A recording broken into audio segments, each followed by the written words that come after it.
students, today I am back with my one short video on morphology of flowering plant. So बच्चों ये मेरा पहला one short video है from my platform. So please let me know how do you like it. Give me 2 hours and you will get this whole chapter done of morphology of flowering plant. So let us quickly start with the lesson. So what we can see here is a structure of a typical flowering plant. What we can see here is the structure of a typical flowering plant. This is the primary root. These are the secondary roots. This is the primary root. These are the secondary roots. And all this together is known as the root system. All these together is known as the root system. So after root, where we will go? We will go to the shoot part. After root, we will go to the shoot part or the shoot system.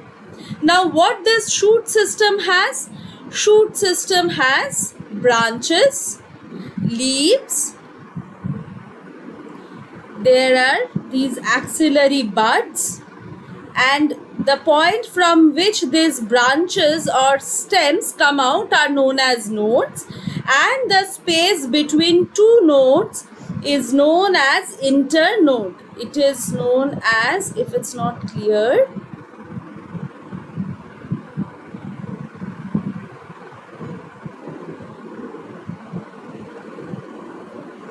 it is known as internode. And we have leaves, stems, fruits, flowers, and there are also apical buds for the shoot to increase in length. So this is the typical structure of a flowering plant. This is a typical structure of a flowering plant. Okay. So now we will learn the different parts one by one. Now we will learn the different parts one by one. तो पहले हम क्या पढ़ेंगे बच्चों? चलो पहले stems से शुरू करते हैं. Stems. What is stem? It is the ascending part of the axis. It is the ascending part of the axis. What do I mean by axis? That we will learn later actually. When we are going to learn about embryo and seeds, then I'll tell you about axis. So stem is the ascending part of the axis. For now we can know like this. If we take a dicotyledonous seed, this is the axis, this is the plumule, and this is the radicle. So this plumule grows into stem. This plumule grows into stem. So the ascending part of the axis. What it bears? It bears leaves, flowers, fruits, and sometimes stores food. When it can store food? Potato is a modified stem which actually stores food. This I told you just for example. It develops from plumule of the embryo. It develops from the plumule of the embryo, just like as I told. Stem bears nodes and internodes. This I already explained. Bears terminal and axillary buds. Terminal axillary buds I have shown you here, from where flower, new stem or branch can come out. And these are the apical buds from where the shoot actually increases in size. Generally they are green when young, and when it is woody it turns into dark brown. We know that young plants have green colored stem or shoot, but as it grows into old and stout trees it becomes dark brown. इसमें कोई confusion नहीं है. What is the purpose of stem? What is the purpose of having a stem? It conducts water, minerals, and photosynthesis, that is products of photosynthesis, and also needed for support, propagation and protection. So क्या है usage? Conducts water, mineral and photosynthesis, and also needed for support, protection and propagation. तो stem तो काफ़ी simple है बच्चों, मतलब उतना कुछ है नहीं. Now we are going to get into more complicated parts of the plant which is the root. So पहले मैं ये बता देती हूँ कि roots are of 3 types. Tap root, fibrous root and adventitious root. Tap root, fibrous root and adventitious root. तो पहले हम स्टार्ट करते हैं टैप रूट से. So what is tap root? This is a very typical kind of root that we actually see from, this is the main root. From here we can see several lateral roots coming out, and these are known as secondary root, tertiary root, like that. Okay, so this is the main root from which the lateral roots come out, which are known as secondary root or tertiary root. And this whole network of primary and lateral root is known as tap root system. This whole network of primary and lateral root is known as tap root system. Now let us come down to fibrous root. First let us come down to fibrous root. Where it is present? It is present in grass. And how is it formed? First, it is formed like this only. But in case of these plants, what happens? This primary root vanishes. This primary root vanishes. Now what we get is that several lateral roots directly from that point of primary root. Thus we get this fibrous root. This is mostly present in monocotyledonous plant. This is mostly present in monocotyledonous plant. Okay. अब हम आते हैं adventitious root.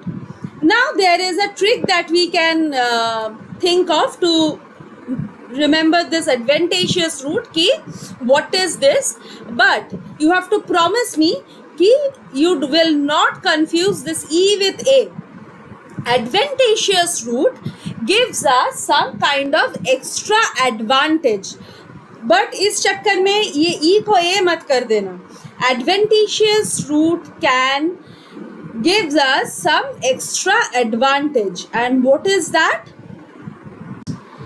This is a root that grows from any other part.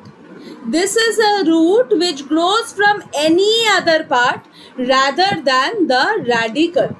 Like it can grow from the stem, it can grow from the leaf, etc.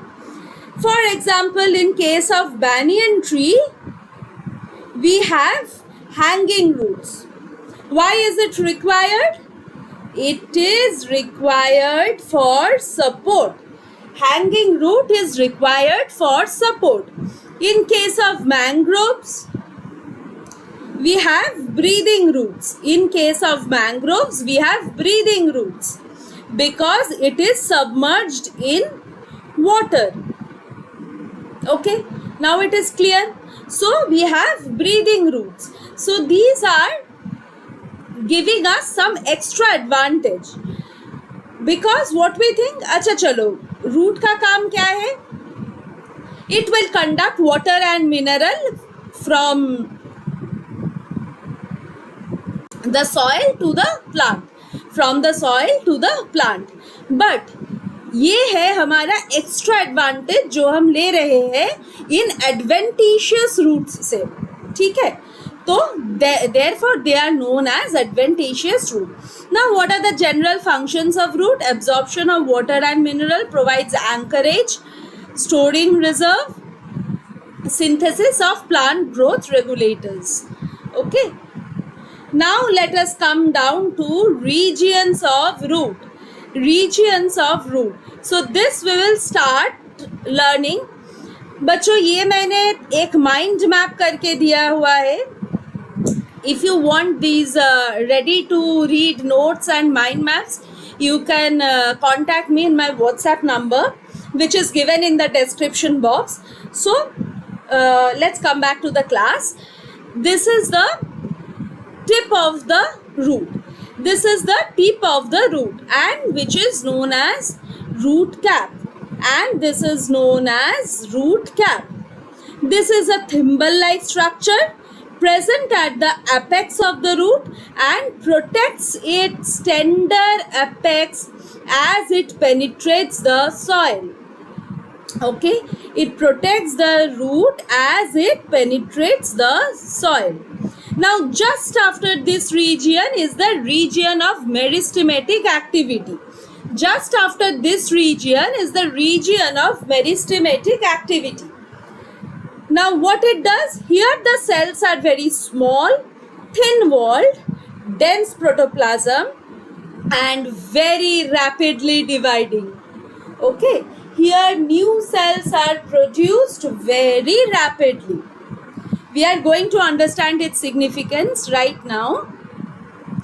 Just after this region of meristematic activity, we find region of elongation. What we find? We find region of elongation. Here the cells undergo rapid elongation, enlargement and growth. They gradually differentiate and mature. So what happens?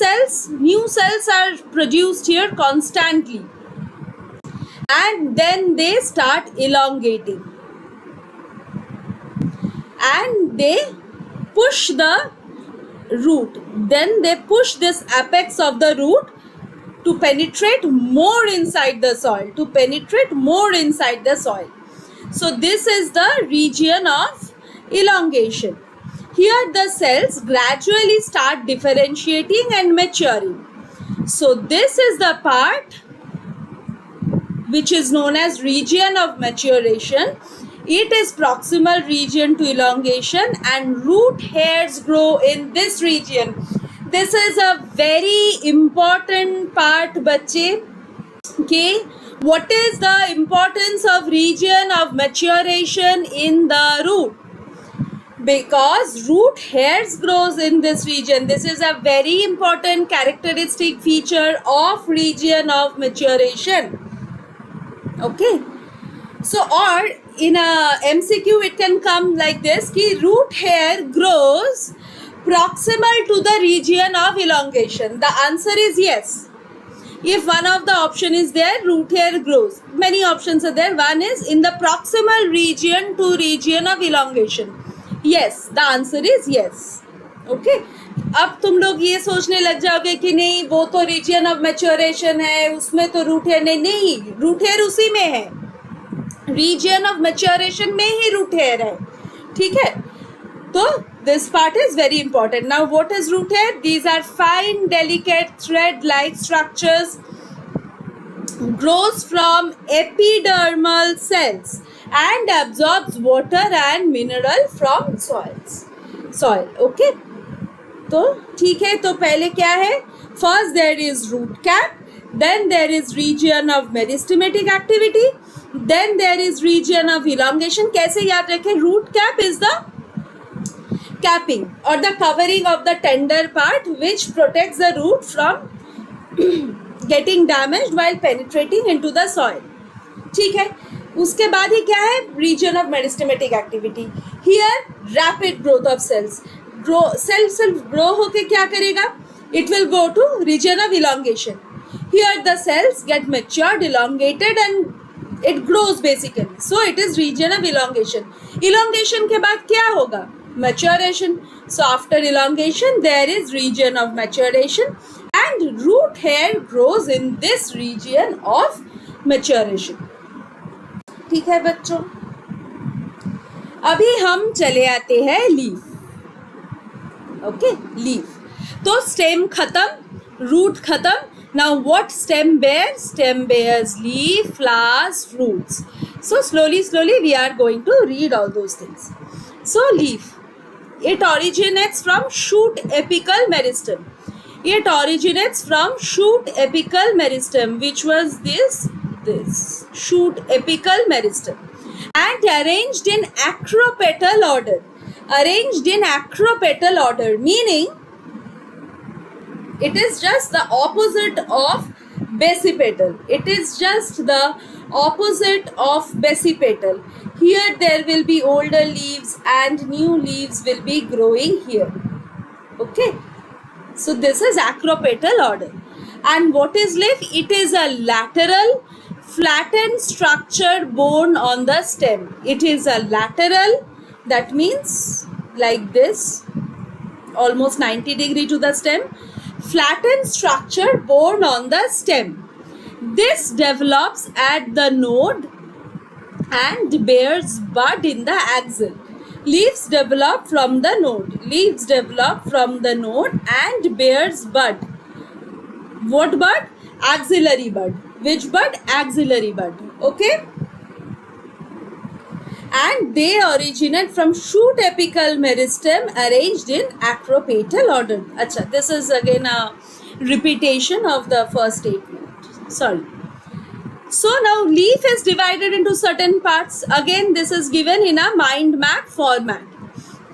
So I have drawn a big leaf structure, and there only the labeling, and along with the labeling there are mentioned the characteristics. Okay, I have mentioned the characteristics with the labeling itself.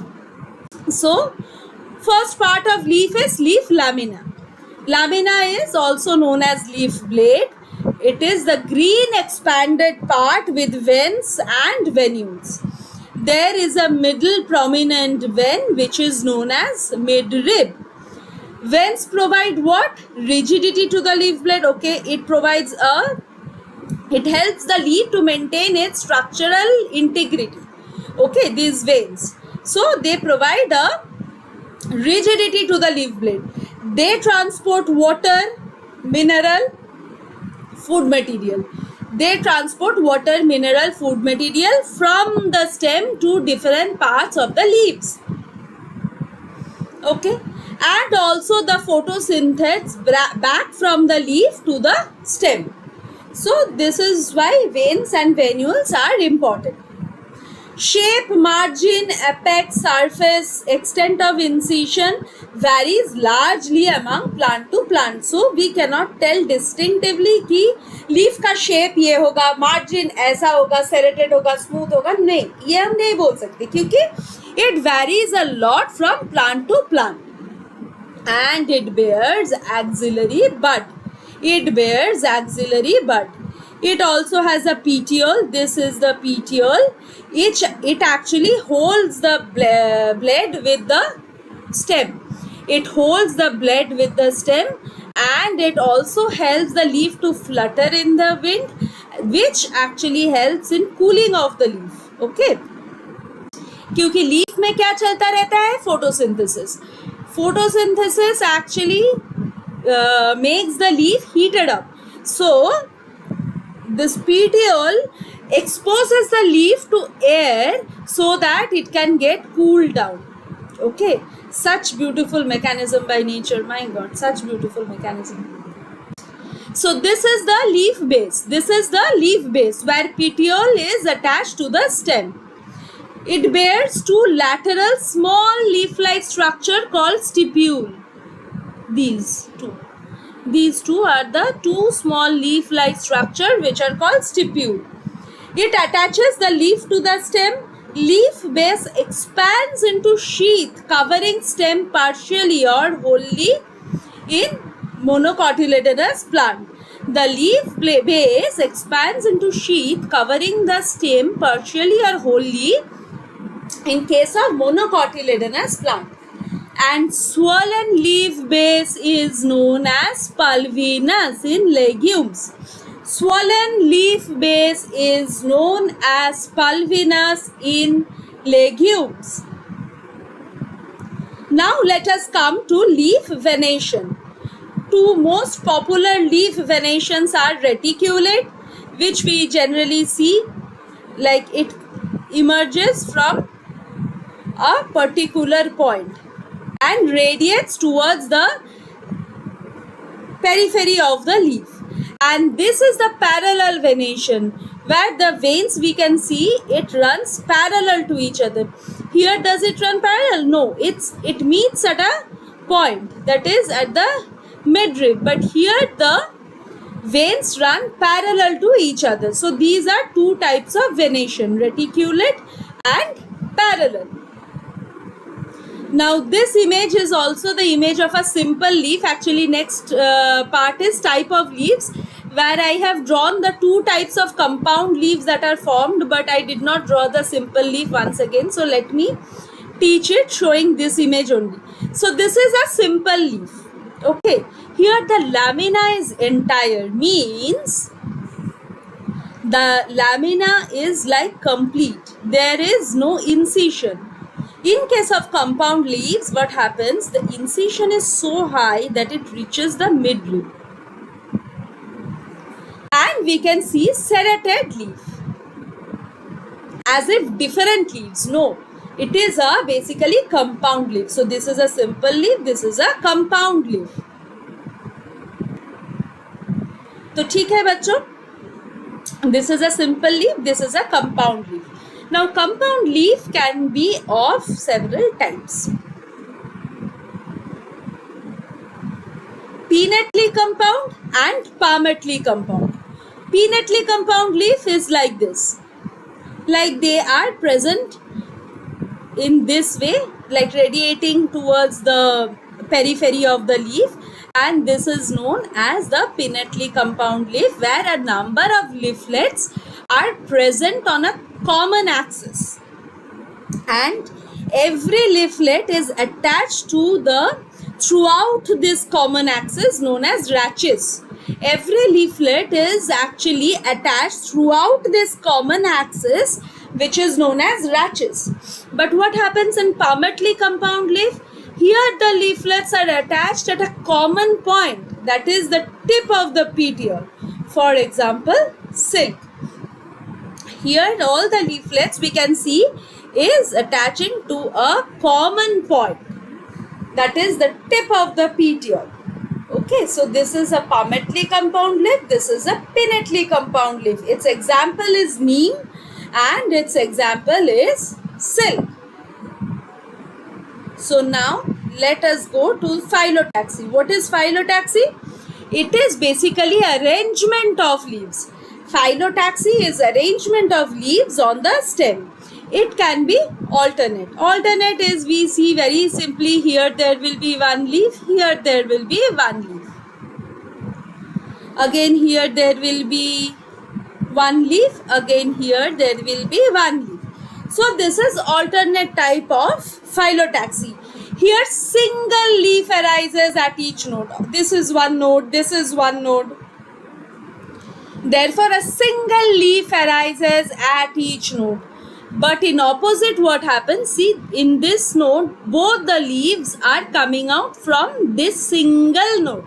Both the leaves are coming out from this single node. So pair of leaves arise at each node. Now comes whorled. What is whorled? Here more than two leaves arise at a single node. For example, here how many leaves we can see? 1, 2, 3, 4, 5, 6. See, more than two leaves arise at a node and form a whorl. So there are three types of arrangement of leaves: alternate, opposite and whorled. Thus we are done with the leaf. Now we will be coming to inflorescence. Like phyllotaxy is arrangement of leaves, inflorescence is arrangement of flowers. Inflorescence is arrangement of flowers, and it can be done in two ways, that is racemose and cymose. There are also further divisions of raceme and cyme, but here let us concentrate into two types, that is racemose and cymose. In racemose, what happens? Main axis continues to grow, like this axis. This will continue to grow. Flower will come out from each node. Flower will come out from each node. Okay, in an acropetal succession.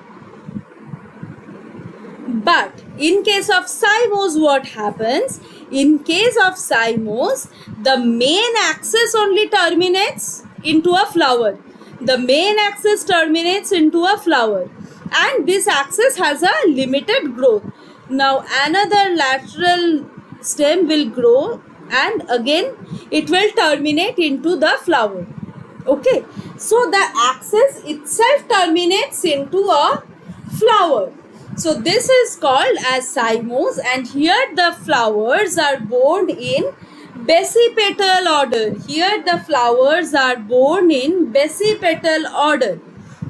Like this is the oldest one and these are the newer ones. This is the oldest one and these are the newer ones.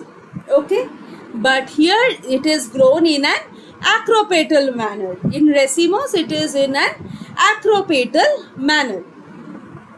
Okay, so after inflorescence, what do you think would be the topic? Yeah, flower. Inflorescence is arrangement of flower. So now we are coming to flower, or the most beautiful part of a flowering plant.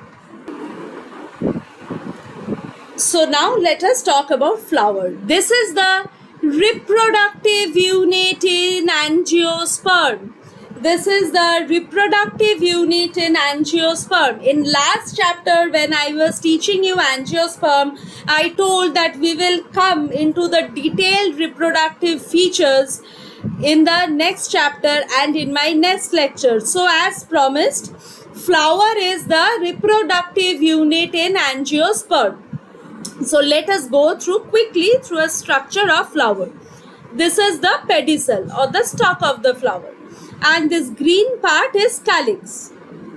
After calyx we find the corolla, which consists of the petals. Okay, the beautiful colorful petals. After petals we get to see androecium, that is the male reproductive organ, and then gynoecium, that is the female reproductive organ. So what it has? Pedicel, calyx, corolla, androecium, gynoecium. So these are mota the parts of flower. It is meant for sexual reproduction. A typical flower has 4 whorls. Whorls are arranged successively on the swollen end of the stalk called pedicel. Okay, so these things I explained right now. So when calyx and corolla, now let us understand or remember few points. Okay, when calyx and corolla are not distinct, that is they are fused, they are known as perianth. They are known as perianth. Flower can be either bracteate or abracteate. What is bract? That is reduced leaf. Bracts are reduced leaf at the base of the pedicel. Like this is the pedicel. Here will be 2 leaf-like structure, and it is known as bract. So if a flower has this, then it will be known as bracteate.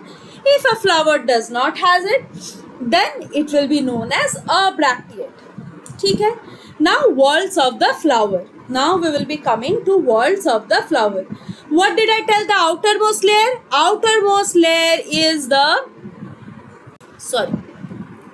outermost layer is the calyx. Outermost layer is the calyx, and its members are known as sepals. Its members are known as sepals. Like these are sepals, and this whole thing is known as calyx, and each unit is known as sepals. They are generally green, leaf-like, and protect the bud of the flower. When the flower is in its bud stage, then this calyx protects the bud of the flower.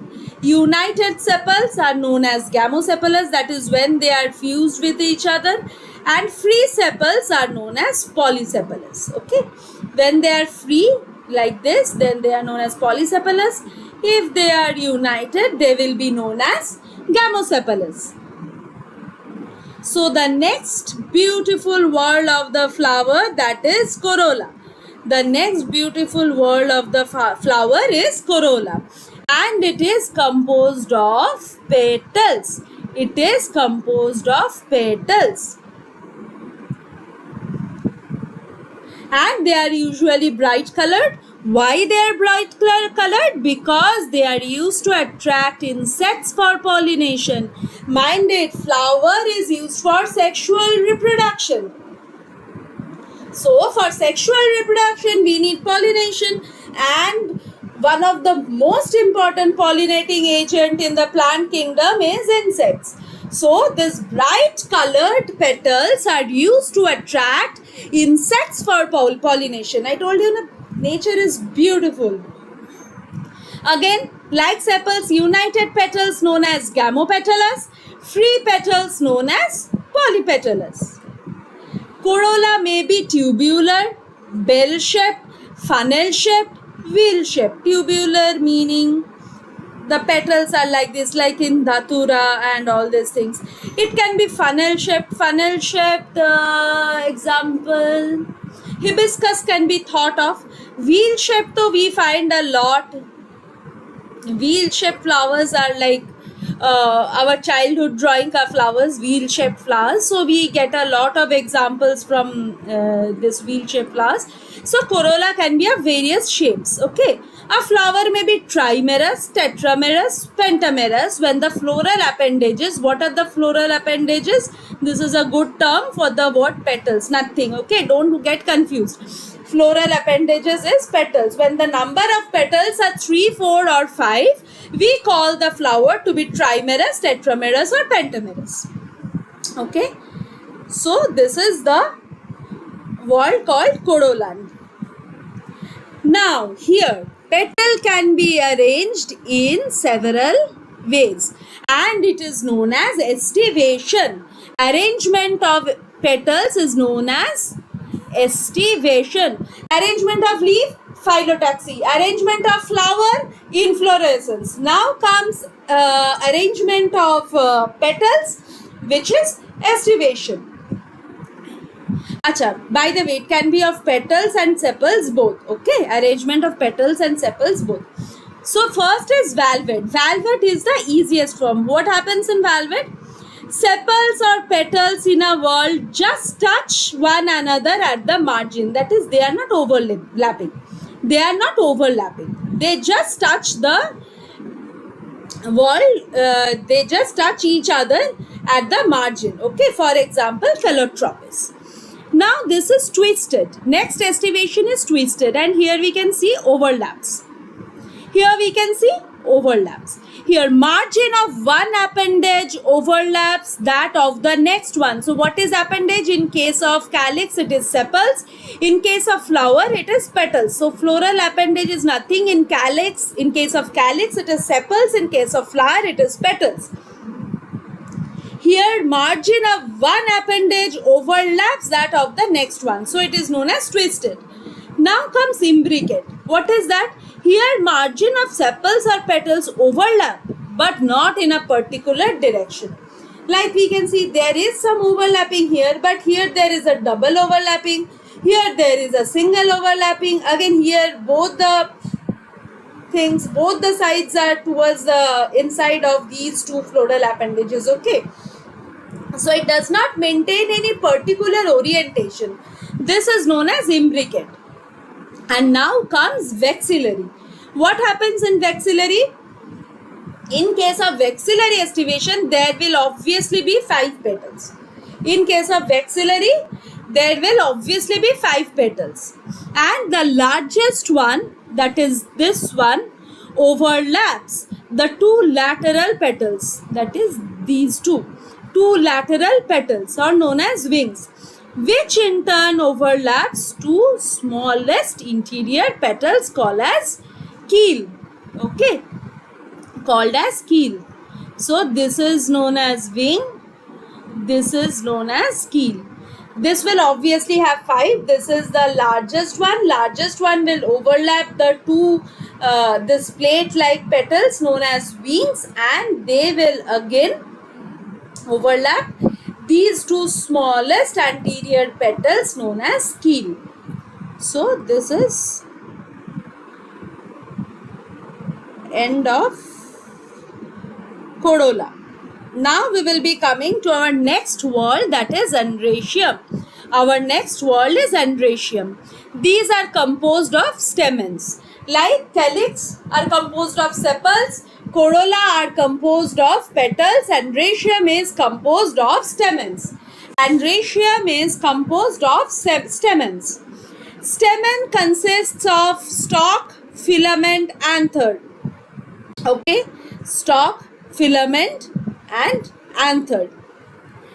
Anther is usually bilobed and each lobe has two chambers. Anther is usually bilobed and each lobe has two chambers.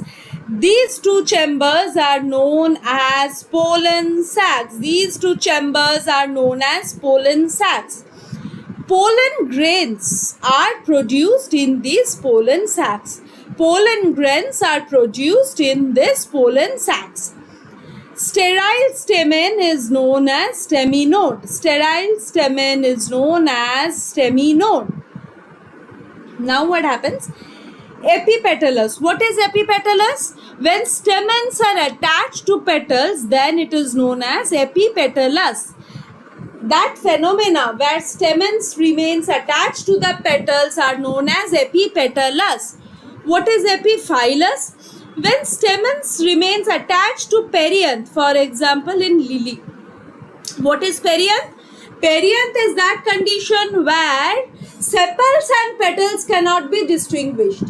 Perianth is that condition where sepals and petals cannot be distinguished. If stamens are attached to that perianth, it is known as epiphyllous. Okay. Now free stamen, that is each one is separate from each other, that is known as polyandrous. United into one bunch, all of them together in one bunch, it is known as monoadelphous, which is present in China rose. United into two bundles, like this is one bundle, this is one bundle, then it is known as diadelphous, which is present in pea. And united into more than two bundles, it is known as polyadelphous, which is present in citrus. Okay. Now length of the filament, that is this, length of the filament can vary in a single flower. For example, mustard. A very known example of this variation of filament length in a single flower is mustard and salvia. Now let us come to gynoecium. Gynoecium is the female reproductive part and it is made up of one or more carpels. So androecium is made up of stamens and gynoecium made up of carpels. So let us once again recapitulate. Calyx of sepals, corolla of petals, androecium of stamens and gynoecium of carpels. And what are the different parts? Ovary, this sac-like part is ovary, then comes style and the tip of the style has stigma. Sorry, this part is missing. Tip of the style has sigma. Okay, so carpel has style, stigma, ovary. Ovary is the enlarged basal part. Style is the elongated tube which lies on the ovary and connects style to ovary to stigma. Connects ovary to stigma. Stigma is the tip of the style and is the receptive surface for pollen grains.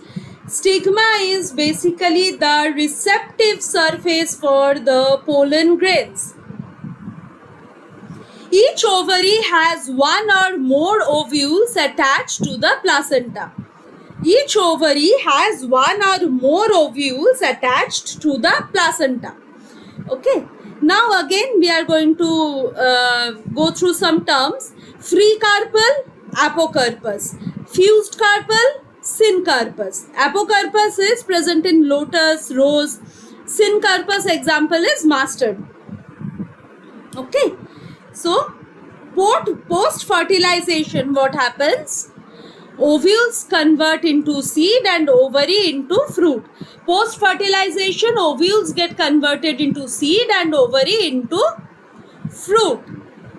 Now based on the position of the gynoecium, a flower can be termed as hypogynous, perigynous, epigynous. Now let us go through these terms one by one. Let us go through these terms one by one. First is hypogynous. First let us learn about hypogynous. Here ovary is superior. See all the other walls. This is the calyx, this is the petal, this is the androecium. All the other walls are below the ovary. All the other walls are below the ovary. Okay, they are hypo to the gynoecium.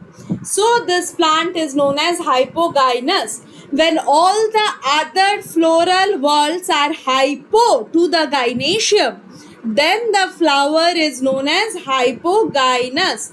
Here the ovary is superior and it takes the most superior position in the wall. Okay.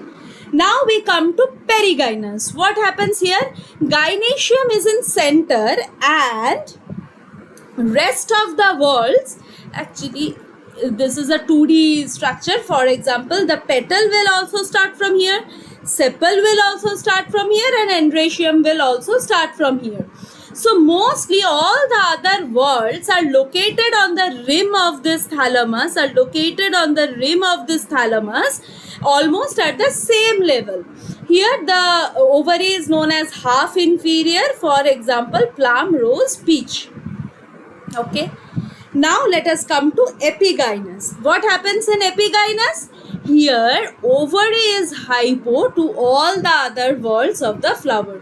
We can see that ovary is below calyx, petals and rachis. Calyx, petal and rachis. So in case of epigynous, ovary is inferior and it is present below the other whorls, or other parts of the flower rise above the ovary. Okay. Example is guava and cucumber.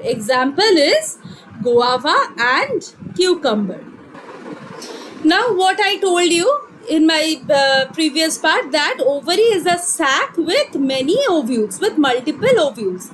So, and that can be arranged into certain patterns. So, the first pattern can be marginal. Example is pea. By seeing the picture only you can understand that it has a high resemblance to pea, where we can find in the fruit that the seeds are towards the margin.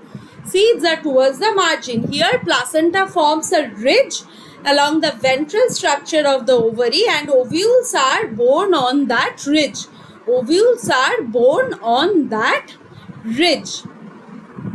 Okay, for example, pea. Now this is axile. Placentation. What happens here? Here we can see multilocular ovary. Here we can see only one chamber, right? Here we can see 3 chambers. So it is known as multilocular ovary.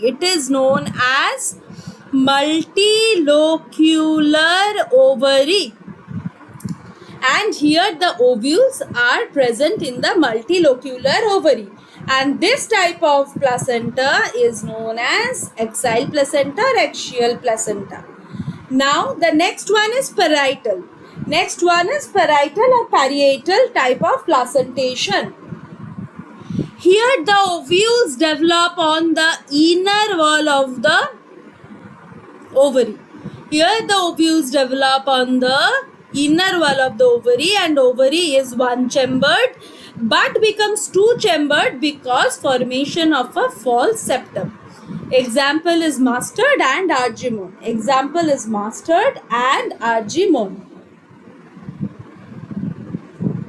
Now this one is free central. Don't confuse it with axial, okay? Here see, ovary only has one chamber and ovules are borne towards the center. Here there is no septation, okay? In case of axial, it was divided into 3 chambers. And then ovules were present like this. So this is the difference between free central and axial. Now the next one is basal. Here placenta forms at the base of the ovary. And only one ovule is attached to it. So what are the 5 types of placentation? Marginal, axial, parietal, free central, basal. Okay, so these are the 5 types of placentation, and we can see this in the form of seed when we eat any fruit. Okay, now so let us come to fruit. What is fruit? Fruit is matured or ripened ovary after fertilization. So what we told, that ovary matures into fruit and ovules matured into seed. But this after fertilization is very important, bachcho. After fertilization is very important because fruit formed without fertilization is known as parthenocarpic fruit. Fruit formed without fertilization is known as parthenocarpic fruit. Okay, so matured or ripened ovary after fertilization. Now fruit has two parts, pericarp, that is the outer wall of the fruit, and seed. Okay, so pericarp again has three divisions: epicarp, mesocarp and endocarp. Epicarp, mesocarp and endocarp. See, in case of fruits like mango, these three divisions are very clear. In case of mango, these three divisions are very clear. We know there is a thin epicarp, there is a fleshy mesocarp, there is again a endocarp, and there is seed. But in case of coconut, we have a mesocarp which is fibrous. Okay, and this is the endocarp. In case of coconut, although both of them are drip fruit. But in mango, the distinctions are very clear. In case of mango, the distinctions are very clear.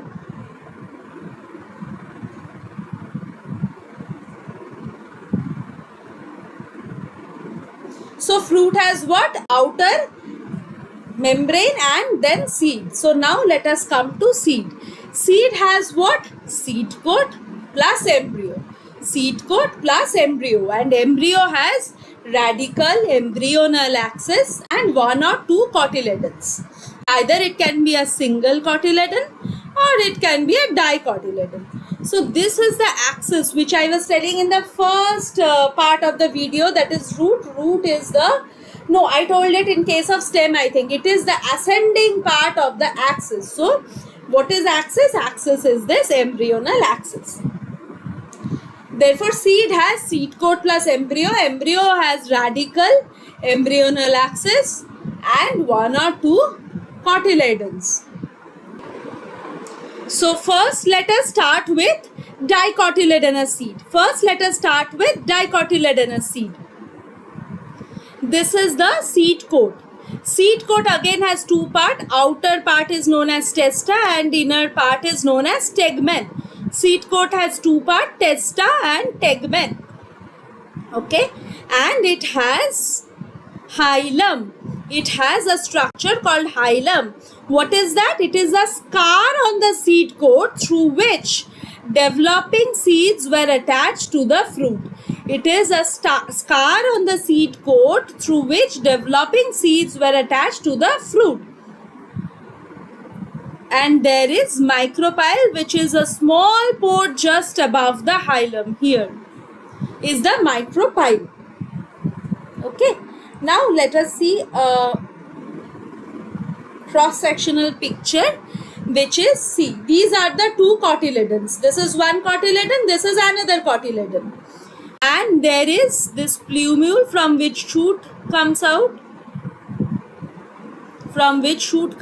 Bearing flower, and this is the radical from which root comes out. Okay, so these are the two cotyledons. This axis you can see, this is the embryonal axis, and above it is the plumule and below it is the radical. Plumule gives rise to shoot, radical gives rise to root.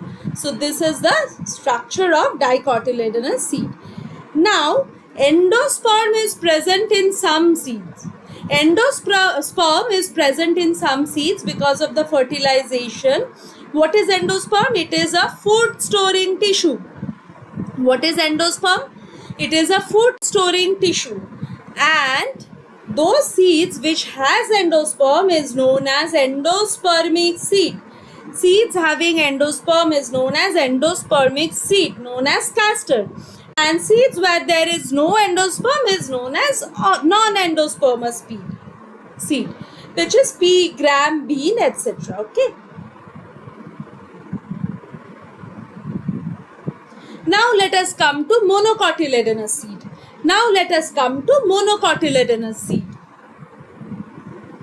So monocotyledonous seeds are generally endospermic. They are generally endospermic, although orchids are non-endospermic. Okay. So first let us start with the seed coat.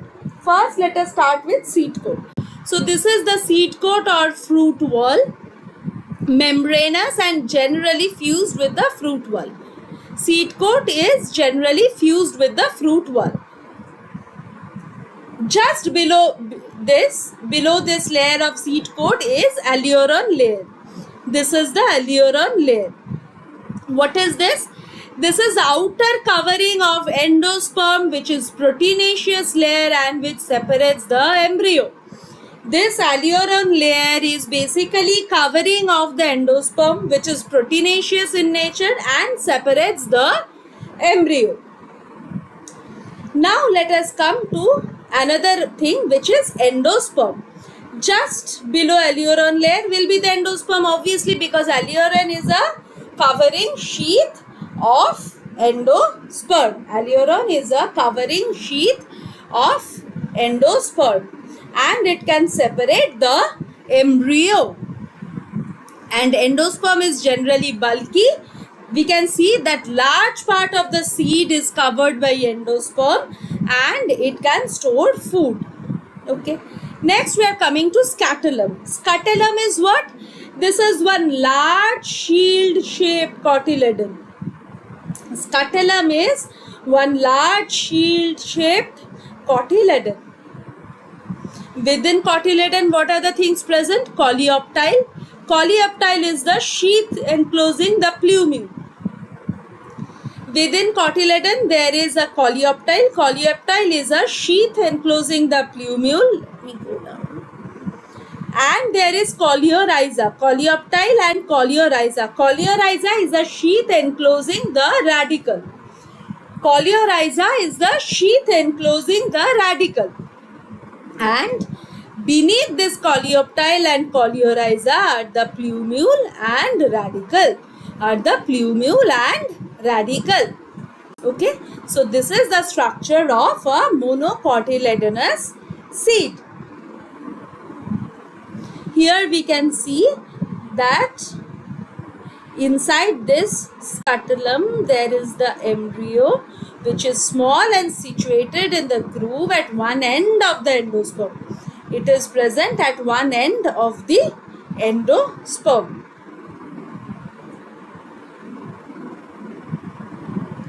Now let us come to the floral diagram. So what are the walls we learned till now? What are the walls? First will be calyx, then corolla, then androecium, then gynoecium. So now we have to define a floral formula and a floral diagram to tell very easily that okay, this flower is like this. Imagine after every flower, if it is written ki the whole thing, calyx 5 number, fused, free, or attached to the petals, this, that, so much space it would have taken. Okay, so few signs and symbols have been designed so that we can very easily tell ki this is the floral diagram and the floral formula. Based on that, a person will understand, okay, this flower is this. Okay, so now let us come to this.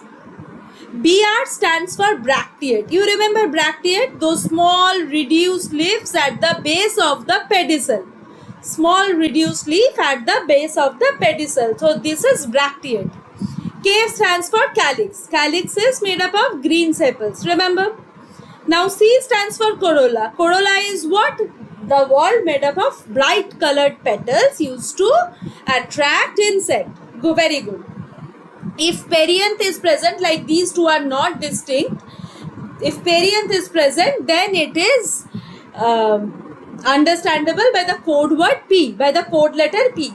Then comes androecium. Androecium is which one? Made up of stamens. Then comes gynoecium, made up of carpels. Then this is the male flower, that is the flower having only androecium. This is the female flower, that is the flower having only gynoecium. Now this is the bisexual plant where there is presence of both androecium and gynoecium. And when there is this thing below G, that means this is a hypogynous flower where the ovary is superior, and if this dash is after G, like above G, then the ovary is inferior and the hypogynous, and this is perigynous. Okay, this flower is perigynous and it can be actinomorphic or zygomorphic. This is the sign of actinomorphic and this is the sign of zygomorphic. So based on its symmetry, a flower can be actinomorphic or zygomorphic. For example,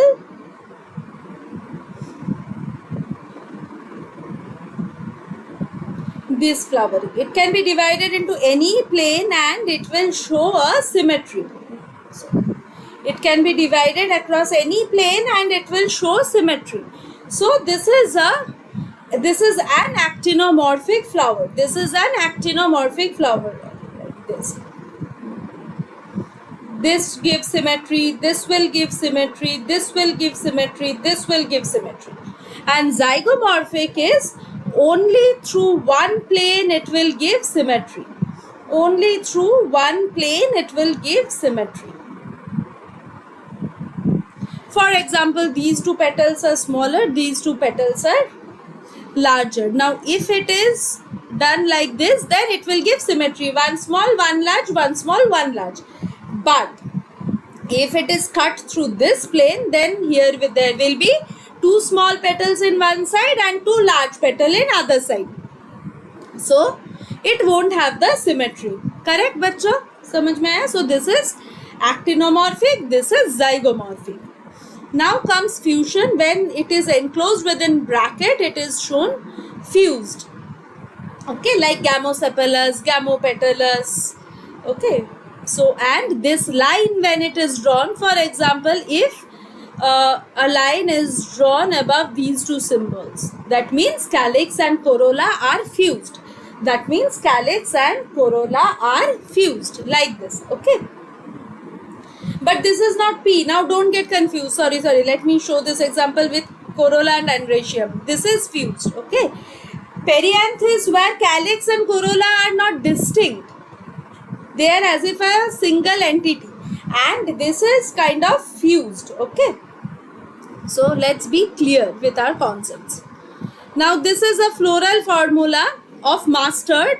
Mustard is a member of Brassicaceae family. Now let us deduce this floral formula. Okay, let us deduce this. So this is the sign of actinomorphic. That means it is equal through any plane. It is symmetrical through any plane. So this is actinomorphic. Okay, this is a bisexual flower, means it has both androecium and gynoecium. Now comes calyx. So this is the calyx. Okay. How many sepals it has? It has 4 sepals. Okay. In 2+2 manner. Like these two are outside and these two are inside. So sepals it has in 2+2 manner. Now corolla is 4 and it is in valvate estivation. So just the margins are touching each other. There is no twisting or overlapping. Corolla is 4. Done. And they are all separate. Okay, they are not fused. If it would have been fused, then there would have been a bracket. Now comes androecium. Androecium is in a 2+4 format. Inside there are 4 and outside there are 2. Okay, so it is in a 2+4 format. The androecium. Now gynoecium, what is this? Gynoecium का नीचे है ये underline. तो मतलब this is a superior ovary and the flower is hypogynous. and it is 2 in number. Gynoecium, like carpels, are 2 in number and fused. You can see this bracket. Carpels are 2 in number and fused. That means syncarpous. Okay. Now in NCERT, there is a very common example given, that is of Solanaceae. What is Solanaceae? The potato family. Potato is a part of Solanaceae family. So let us study this Solanaceae family in a bit more details. So here is a typical plant structure of Solanaceae family. It is herbaceous. It is very rarely woody. So see, I have painted it green in color. It is aerial, erect, the stem is cylindrical, branched. Obviously, it can be solid or hollow. It can be hairy or glabrous. Underground stem in potato. Yeah, there can be glabrous underground stem like in potato. What are the leaves? Leaves are generally alternate. Alternate means only one leaf from one node. Only one leaf from one node. Okay. Alternate. Leaves are simple. Simple means the margin is complete and not like this. Not like this. Margin is complete. Okay, this is one whole leaf. Although it is serrated. Although it is serrated, but the serration is not that much that it reaches the midrib. I told you, no. A simple leaf also can be serrated, but serration should not be that much so as to reach to the midrib and form different leaves itself or leaflets. So the leaves are simple, rarely pinnately compound. Very rarely it is pinnately compound. These are exstipulate and venation is reticulate. Venation is reticulate. Now what is the floral characteristics? Inflorescence is generally cymose. Inflorescence is generally cymose. Flower are generally bisexual, that is present of both androecium and gynoecium. Actinomorphic, that is symmetrical through any plane. Sepals 5, united, persistent, valvate aestivation, generally have valvate aestivation. Corolla, petals 5, united, valvate aestivation. Androecium, stamens are generally 5 and they are epipetalous. Gynoecium are generally bicarpellary, obligately placed, and they are generally syncarpous. Ovary superior, that is flower is hypogynous. Ovary is generally bilocular and placenta swollen with many ovules and axile placentation. Mostly it is axile placentation. Okay.